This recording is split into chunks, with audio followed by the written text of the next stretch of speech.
What if the most powerful tools for transforming your garden were sitting right in your kitchen pantry, waiting to revolutionize the way you nurture your plants? The truth is, two of the most overlooked household staples, plain white vinegar and humble baking soda, hold extraordinary potential for supercharging plant growth in ways that might seem almost magical until you understand the science behind them.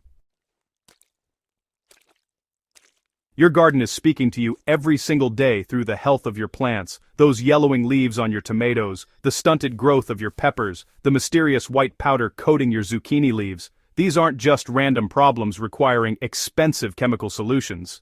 They're symptoms of underlying issues that can often be addressed with simple, natural interventions that work with your soil's chemistry, rather than against it.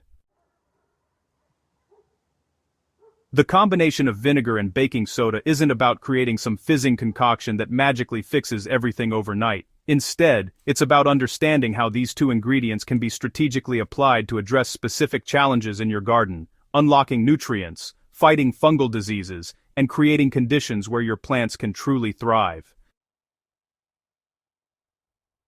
Before we dive into application techniques, you need to grasp why this unlikely duo works so effectively. Your soil's pH level is essentially the gatekeeper that controls whether nutrients reach your plant's roots or remain locked away and unavailable. Think of it like a key fitting into a lock. When the pH is off, even if nutrients are present in abundance, your plants simply cannot access them.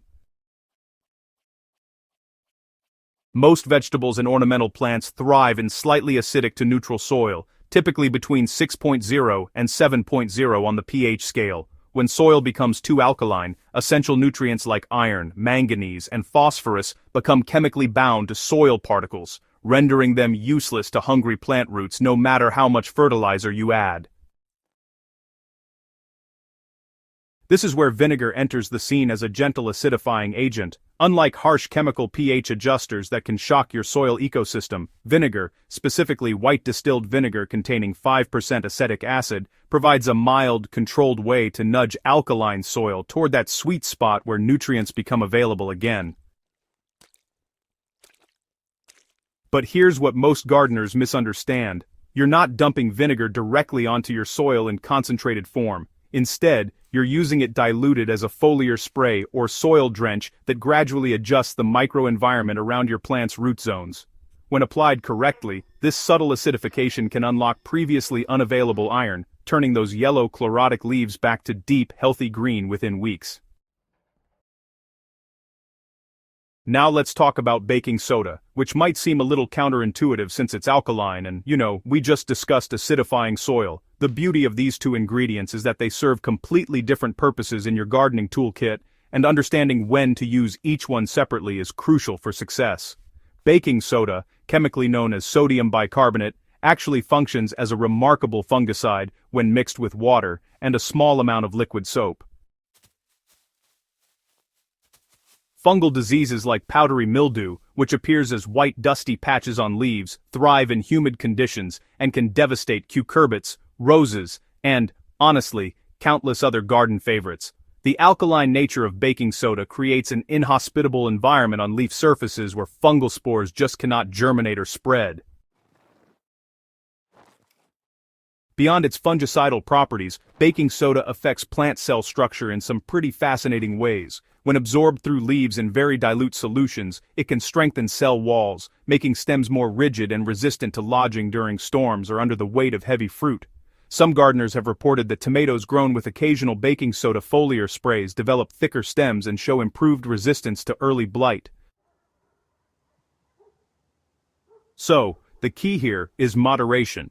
Too much sodium can actually build up in the soil and cause all sorts of problems. That means baking soda applications should be strategic, really targeted at visible fungal issues, or maybe used preventatively during those humid seasons when disease pressure is highest.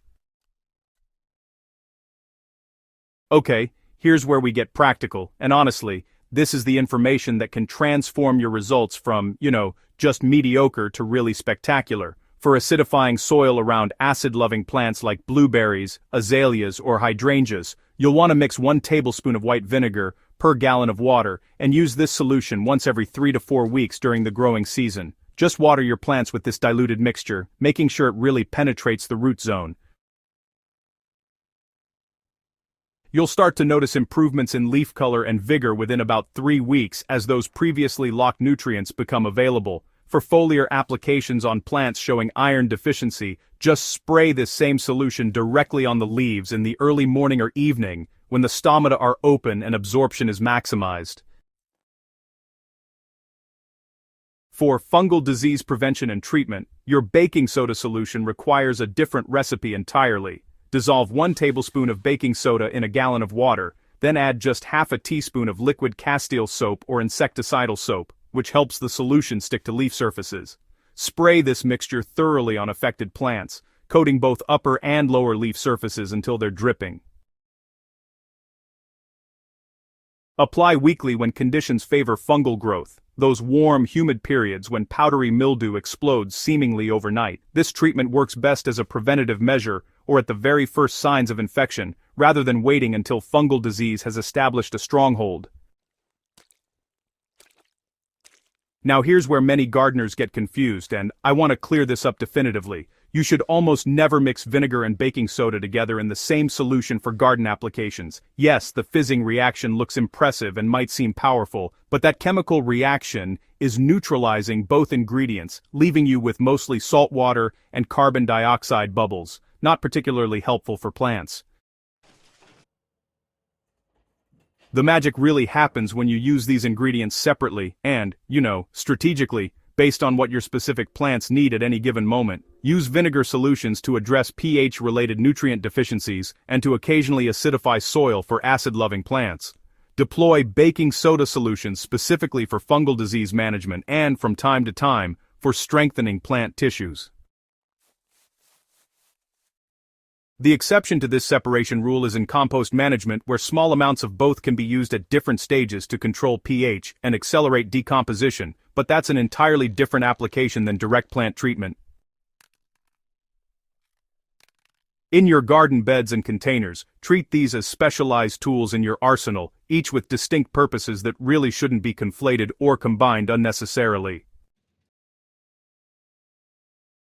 The transformations I've witnessed in my own garden and in the gardens of Living Soil Lab community members are genuinely remarkable. Tomato plants that were struggling with yellowing lower leaves turned lush and productive within 3 weeks of weekly vinegar solution applications.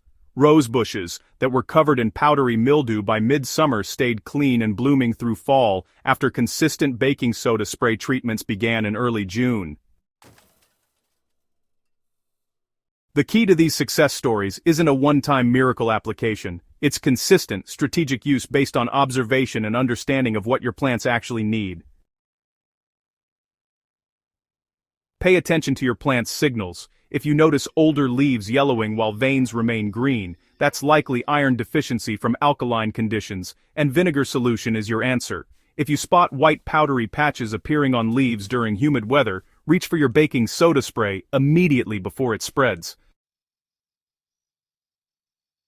So, it's a great idea to document your applications with photos and notes, so you can really track what works in your specific garden conditions. Every garden has its own unique soil chemistry, microclimates, and, challenges. While vinegar and baking soda are, honestly, incredibly useful, they really work best as part of a holistic approach to garden health. Keep building your soil's organic matter with regular compost additions. This naturally buffers pH extremes and provides those slow-release nutrients your plants love. Oh, and don't forget to practice crop rotation to prevent disease buildup. Make sure your plants have enough space for good air circulation, and always try to water at the base of your plants, instead of overhead. That way, you'll minimize opportunities for fungal diseases. These simple kitchen ingredients amplify the results of good gardening practices. They don't replace them.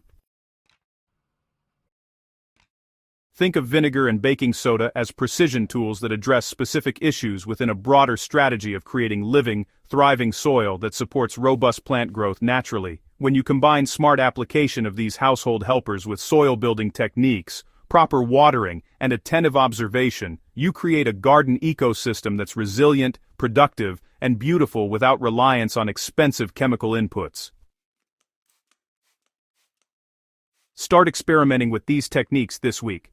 Mix up a batch of diluted vinegar solution for any plants showing signs of nutrient deficiency, or prepare your baking soda spray if fungal pressure is building in your garden. Take before photos so you can document the improvements you'll see. And here's my challenge to you: share your results with our community. Subscribe to the Living Soil Lab if you haven't already, and drop a comment telling us how these techniques worked in your garden. When we share knowledge and experiences, we all grow together, and that's what sustainable, regenerative gardening is all about. Hit that subscribe button, share this guide with fellow gardeners who need these insights, and let's continue building healthier gardens naturally, one household ingredient at a time.